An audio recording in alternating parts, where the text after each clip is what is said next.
Hi and welcome back. Now in this chapter, I want to talk about data ingestion. So over here, the concept I want to talk about is the ingesting of data from different data sources. So for a company, they might have different data sources in place. So for example, they might have an application that is running, let's say, on an Azure virtual machine, or it might be running on machines that are hosted in their on-premise data center. Now, let's say that they want to go ahead and send the application log files or the server log files onto a data store so that their security department can go ahead and look at that log data to see if there is any sort of malicious request from users on the internet. So in such case, they might want to go ahead and ensure that all of the log files are first streamed onto a central data store. Or maybe they want to go ahead and stream social feeds onto a central data store.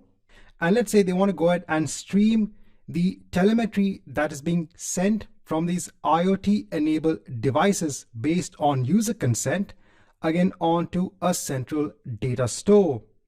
So all of this comes in the process of data ingestion. Over here, you want all the data from the different data sources to be streamed onto a central data store. Now, when all of this data is actually streamed, all of it is raw data. And what do we mean by raw data?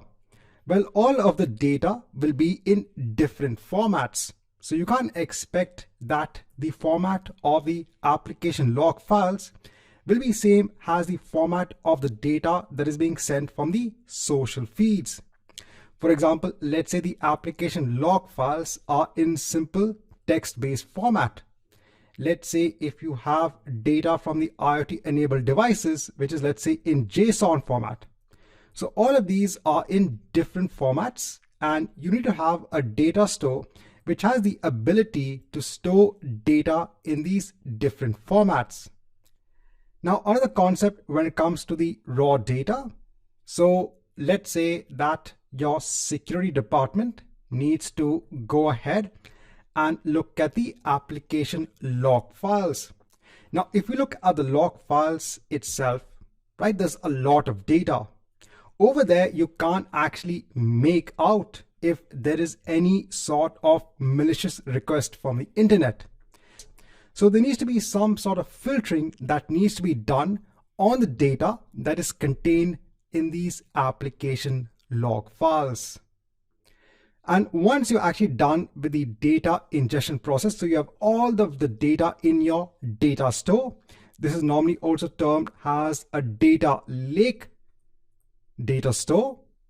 Then you can go ahead and use data processing capabilities. So this could be in Azure, or you could also go ahead and use other data processing engines as well.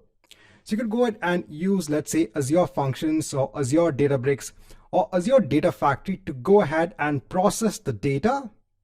And then you could go ahead and take the data and, let's say, store it in a SQL data warehouse. Over here, the important part I want to talk about is the data ingestion process, wherein you go ahead and take data from different data sources.